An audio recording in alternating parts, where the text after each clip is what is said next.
I'm gonna tell God all of my troubles when I get home. Hello, and welcome to the History of Africana Philosophy by Chike Jeffers and Peter Adamson, brought to you with the support of the King's College London Philosophy Department and the LMU in Munich, online at historyofphilosophy.net.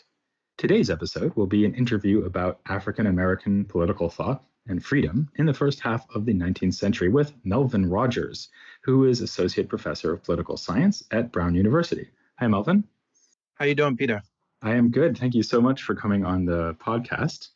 We're going to be talking about several figures from the early, or at least the first half of the 19th century, starting with David Walker, who's someone you've thought about a lot. And we're going to focus on a work of his, which he published in 1829, called Appeal to the Colored Citizens of the World. So maybe you can just remind the listeners who Walker was, even though we've already covered him, and then say something about the significance of the title of this work. Sure, no problem. And again, thank you for having me on. So David Walker was born in Wilmington, North Carolina in 1796. His father was enslaved, his mother was free, and so his status followed that of his mother, as it was customary. And during his life, Walker traveled throughout the South and witnessed firsthand the horror of slavery in the United States. And then around 1825, he moved to Boston with the aim of addressing racial domination. And he became a very respected member of the small Boston African-American community during that time. And he published this pamphlet in 1829, which was called an incendiary pamphlet, Colored Citizens of the World, but in particular and very expressly to those of the United States of America. That was the full title. And why do you think that he called it that? I mean, is that a sort of a gesture of universalism, or why call it Appeal to the Colored Citizens of the World? Yeah, so I think there's a couple of things going on with that title that's actually quite interesting. So the first thing to note is that he's using the word citizen at a time where it was actually very difficult to imagine, let alone see, Black people in the United States as citizens. It seems to me Walker means to suggest that the citizenship of colored people is not dependent on formal constitutional recognition, which is how we normally think about citizenship, that there's some polity that affirms your stand and accords you with rights and privileges. The second point about that title is that if citizenship is not dependent on constitutional recognition, then what is it dependent on? And I think the answer comes from another word in that title, and that's the word appeal. So typically when we're appealing to someone, we are turning to a higher authority to issue a judgment, regarding some grievance that we're experiencing. And so Walker essentially is suggesting that Black people are their own authority. And by virtue of that authority, they are citizens. And I think finally, this idea of citizenship, colored citizens of the world, suggests that insofar as it's not dependent on constitutional recognition, and insofar as one's citizenly standing comes about because you have the authority to judge the conditions you find yourself in, Walker thinks that it is possible for him to speak of colored citizens of the world. Okay, that's really interesting. So it's almost like being a citizen is some kind of naturally given status rather than a status that's artificially conferred upon you by the state under which you live. Yeah, right. I mean, when we think about, let's use the legal idea of the judge, and we make an appeal to a judge. Essentially what the judge does, he or she will hand down a judgment. And so if you sort of extend this to ordinary everyday persons, Walker is essentially saying, to the extent that Black people have the ability, the capacity to judge, they are, by that fact, an authority, and that is the ground of their citizenly standing. And that's a capacity that we all have, and thus it's possible to speak of colored citizens of the world. Yeah, I just said that the status of the citizens is given by nature, but maybe it would be right to say that it's given by God, because actually in your work on Walker, you mentioned at one point that he writes with a prophetic voice. Mm-hmm. And there is a kind of religious tone, at least, to the way that he writes. Do you consider it to be a religious text? Do you consider that idea about citizenship to be a religious concept? When I say that Walker sort of speaks in prophetic voice, I mean, essentially what I mean is that he speaks in the voice of agitation and alarm, right? And that the prophetic voice is always the voice that is seeking to force us back on the righteous path that God has laid for us, right? I mean, that's sort of how the language of the prophetic is typically used. So I would say that the text is religious, but in a particular way. And that is to say, Walker sees God as a central partner in the freedom of human beings, but only insofar as God has endowed us with a capacity for freedom that we must decide to realize. So God is very much central to Walker's conception of freedom. He's very much central to sort of how he thinks about humanity, precisely because God is responsible for planting the capacity for freedom's realization in us and making the thirst for freedom central to who we are. But this specific rendering, I think, of God means that our nature as free creatures, I mean, it's not really self-executing, right? Black folks, human beings, have to do something. They have to engage in a kind of performance to fully actualize their freedom. Right. So this brings up another thing that you've talked about in your work on Walker, which is that he has what you call a normative view of humanity. In other words, that humanity is a kind of target that you're trying to reach, or a goal you're trying to reach. So just as you might be more or less free, you might be more or less human, right? And those two things come together. And one thing that I thought was really interesting that you mentioned about his views is that for him, the slave master, the tyrant who's oppressing the slave, is also failing to live up to the standard of full humanity. So just as the slave is having their full humanity withheld from them, the slave master is also failing, in that case voluntarily, to live a fully human life.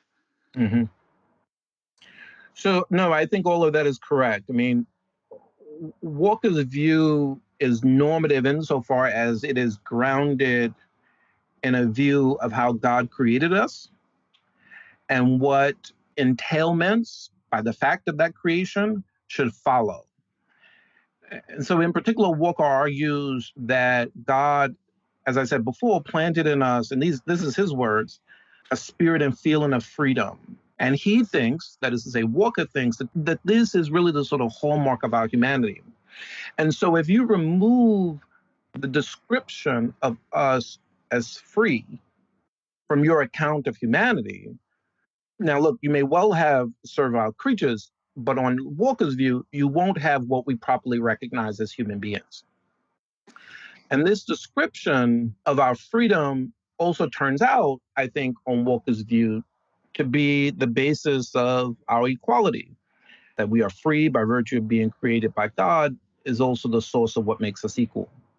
Now, if that's the background view that you're working with, and if you're armed with this view, Walker thinks the tyrant stands in violation, not only because he or she denies in others what they rightfully recognize in themselves, but also because they presume a superiority denied to them by virtue of how they are created. So the tyrant, sort of in the practice of tyrannizing over other people, the tyrant essentially fails to live what we might call a kind of anti-slavery life, on Walker's view, which is otherwise the hallmark of being a free human being. So that takes care of the tyrant on his view. But the enslaved person, he thinks, is also failing to live an anti-slavery life because the enslaved person fails to honor really what freedom demands under conditions of domination, namely that you take responsibility for your life and you fight to resist those that would deny your freedom. Right. And this all is not just like a straightforward appeal to God's law, like you're violating some kind of strictures that have been laid down in the Old or the New Testament. And it really goes through this substantive idea of what it is to be human. And the thought here is that what it is to be human is to be free and not to take freedom away from other people. Yeah, I think that's right. I mean, the other thing about Walker's argument is that it is really sort of dependent on us embracing this particular picture of the world. I mean, he says at one point in his pamphlet that, look, he's laid out his argument, and if you're unmoved by it, he will have nonetheless done his duty to God and to himself and to his people. Like, he's very clear about that. So what Walker is really trying to get his audience to do is to sort of adopt a certain kind of view of themselves. And once this view is sort of taken on, this is sort of the normative picture, then there are a series of entailments that follow from them by virtue of this picture. This is really why Walker is so insistent that Black Americans not accept the picture of themselves that is currently in circulation, namely that they're only meant for slavery, that they're only meant to be dominated. Another thing that's striking about what you've just been describing is that it actually sounds a lot like the Republican ideals that animate a lot of other early American political thought. So if you think about someone like Thomas Jefferson, someone who Walker spends a lot of time criticizing, you also have this link between republicanism, living a fully human life, freedom, and so on. So, I mean, would it be right to say that Walker is just kind of transposing this tradition of American Republican political theory to think about slavery? Yeah, I mean, I think that would be right with one caveat that the transposition actually involves a transformation of the meaning of republicanism. So if we sort of back up for a moment, if we think about the tradition of republicanism, it's a rich and long tradition, and it has Greek and Roman roots. But at bottom, I think there are sort of two primary features of this tradition that's worth mentioning before saying a word about Jefferson and Walker. So the first element of this tradition, I think, places an emphasis on the importance of character and civic virtue. Questions such as who are we as a political community and who ought we to be as a political community are thought to be questions with which a Republican polity must grapple. And the reason is because the sort of vitality and the stability and really the longevity of the polity is thought to depend on proper behavior of citizens, the sort of proper orientation of the citizenry. And that orientation, and your audience may recognize this, that orientation must be able to place the needs of the community over one's own private needs, and to see really in the elevation and security of the common good one's own flourishing. And so character becomes quite important, and it becomes the foundation from which good laws and good institutions follow. I think the second strand of this is just simply a story or Republicanism's notion of freedom. On a Republican understanding of freedom, you're free just to the extent you're not at the arbitrary mercy of another. And for Republicans, this is you're not a slave, right? You're not, by that fact, being dominated. And so what I think is important about this second strand of Republicanism is that the way you sort of secure freedom is by having a kind of constitutional order that can constrain those that would engage in arbitrary power, and by making sure that that institutional structure has spaces for people to contest when they think people are in positions to use power illegitimately. So those two strands, I think, are the two strands that someone like Jefferson and Walker interact with. And you can bring those two strands together in the following way, that the kind of characterological feature of the first, this emphasis on character, is important for stabilizing the institutional meaning of freedom that is found in the second feature. Now, this is a kind of long and extended answer, but it seems to me that Walker engages this in two ways. So Jefferson, for example, is committed to both of these strands. We see it in Declaration. But Walker actually has to engage these two strands in a very specific way. So since you have slavery and exclusion in the United States in the 1820s, Walker can't appeal to the common good because Black folks are excluded from it.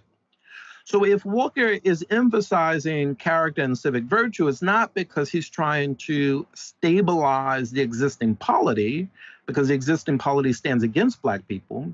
Rather, he's using character or emphasizing character and civic virtue because he's saying that Black folks must stand with each other and work on behalf of each other, sort of in a relationship of solidarity. So if the first strand was normally used to sustain and affirm a polity, in Walker's hands, it now becomes the basis for solidarity, racial solidarity. I think the second strand is engaged by Walker because you quickly come to realize that the problem that Black people are confronting is not just simply about reconfiguring political institutions. That was the problem that the American colonists confronted. Right? This is why they had to revolt, and this is why they had to reconfigure a sort of constitutional order on a basis that could realize freedom that they only had insecurely under the British Crown, or at least this is what they thought. In the context of Black folks, they were never thought fit for freedom at all. And that feature, this idea that they was never thought fit for freedom, was a feature of American culture. So if you're going to secure freedom, if you're going to protect Black folks from domination, then it can't just simply be because you reconfigure the institution. It has to be because you actually transformed a culture in which Black people were thought only ever fit to be slaves. So that's a long, extended answer, but I think that this is the way Walker interacts with the tradition of republicanism and transforms it. Okay, yeah, that's really interesting. We could spend the whole time just unpicking everything you just said, I think, and maybe we can also see why people in the 1820s found this so incendiary as well. But rather than doing that, I did want to get on to talking about another couple of figures we've looked at in the recent episodes, namely Maria Stewart and Hosea Easton. Mm-hmm. So first of all, what do they have to do with David Walker, if anything? I mean, are there intellectual ties between these three figures? So both Stewart and Easton knew David Walker. Stewart is quite explicit about her admiration for Walker's appeal and the work that he did on behalf of Black people. Easton is not so much explicit about his connection to Walker, but there's no way to read Easton's 1837 treatise and not see the sort of imprint of David Walker's earlier appeal. Okay, so now taking Stewart first, Maria Stewart. Mm-hmm. She is obviously a Black woman, unlike David Walker. Right. Do you see her as drawing attention to the plight of Black women and their need to achieve freedom in a way that Walker didn't? I mean, could we say that in a sense she's like extending the case he made, but then pointing out that we also need to think specifically about Black women and not just Black people in general? And I think it's right in a very specific sense that involves both, again, a kind of extension and revision. So Walker says in his appeal that every man, woman, and child must read his pamphlet or have it read to them. But it isn't clear what precisely Walker means, particularly as this relates to the status of Black women. And it isn't clear because he more consistently than not refers to Black men. And so I think Stewart extends the sort of analysis that is started by Walker. So she rejects the notion, as she says in the 1832 address, she rejects the notion that women must be, and these are her words, willing to spend their lives and bury their talents in performing mean servile labor. And here she is talking about domestic labor. She is not objecting, for instance, to the labor that women do, even if often confined to the household. Rather, her criticism is directed to the fact that the labor, women, in particular Black women, that the labor of Black women is subjected to the arbitrary rule of men, not just simply their Black male counterparts, but of course their white male counterparts as well. And so Black women live, Stewart argues, at the will of their male counterparts. And as a result, their own actions must always carry the the silent permission of those on whose will they depend. So this means that Black women are unfree, that they're dominated. And here, I think we see her interest in the problem of domination, but she extends it to patriarchy in ways that is just simply not in view for Walker. And I think Stewart also understands. She gestures to this. This argument will get taken up further down the historical line, but Stewart recognizes that Black women suffer a particular kind of harm precisely because of their reproductive capacities that are obviously quite distinct from their Black male counterparts in this regard. And this will actually be taken up and pursued more aggressively by African American women thinkers down the historical line. Yeah, that's interesting, right? Because I mean, you might think it's pretty simple that whereas Black men are oppressed by white people, especially white men, perhaps, Black women are subject to two kinds of oppression. So, firstly, because they're Black, and secondly, because they're women. But something like this vulnerability to manipulation of their reproductive capacity is actually a specific kind of oppression that actually doesn't apply to men at all. So it's not just like, well, they get it twice, whereas Black men get it once.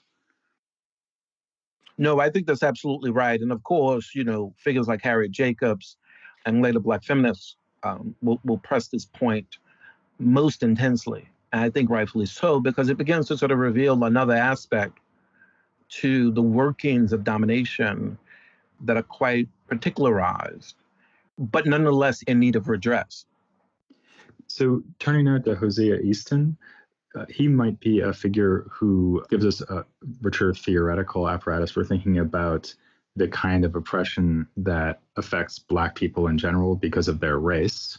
And in fact, one scholar has called him the first African American to articulate a systematic theory of race. So do you think that that's right? What is his approach to understanding racial classification, racial stigma?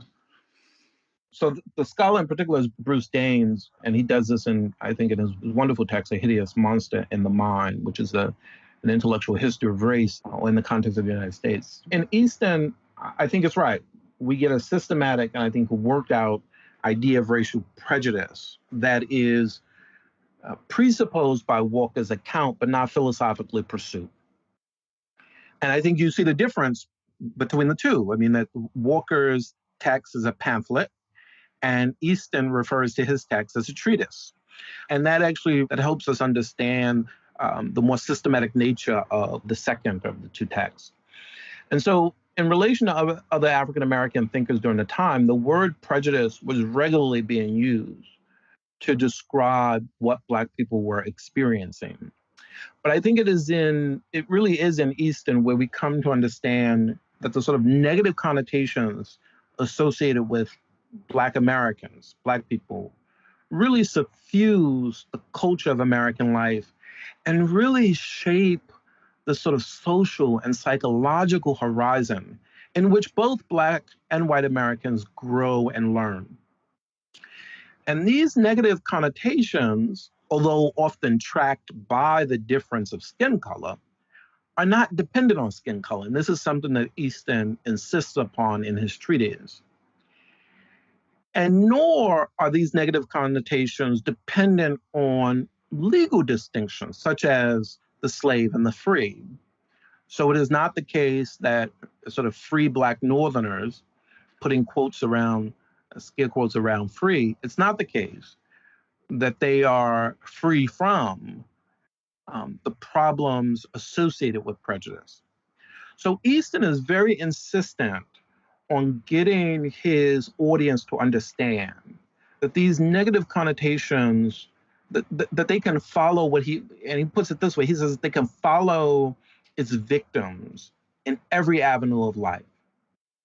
And that these negative connotations can even live on long after the institution of slavery has disappeared.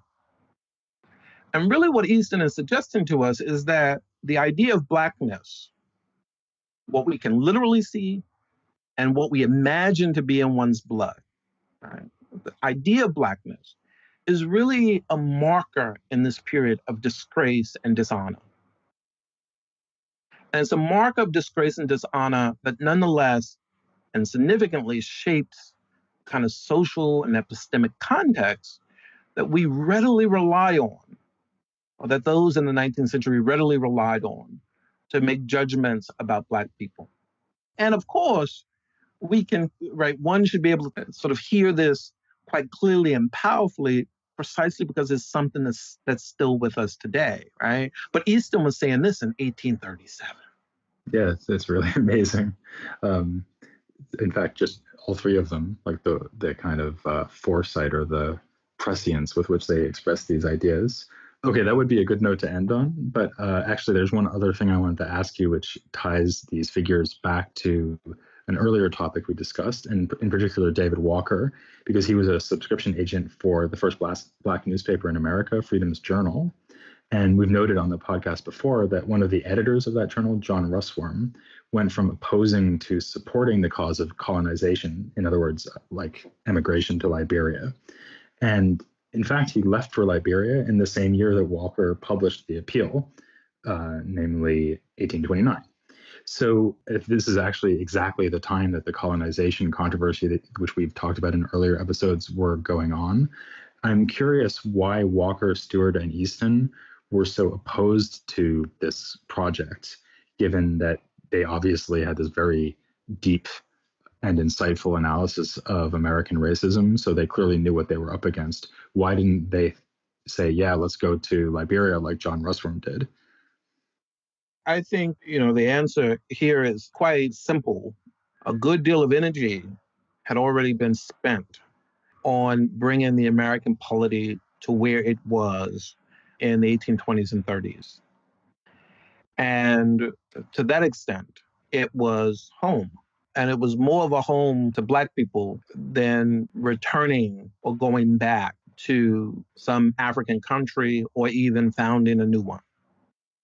I think another reason, and Walker is quite explicit about this in his pamphlet, he believed that the American colonizationist society was really interested in removing those Black folks who were agitating so that they could be left in the South with the slave labor that they had. I mean, this is the argument he lays out in the appeal. So this was not a genuine commitment to the freedom of Black people.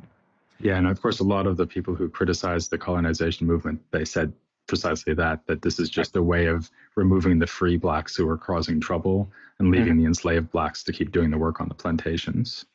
Yeah, I mean, and I think, Easton is often seen among this group as the most pessimistic. I think a number of folks who have written on Easton sort of see him in precisely this way.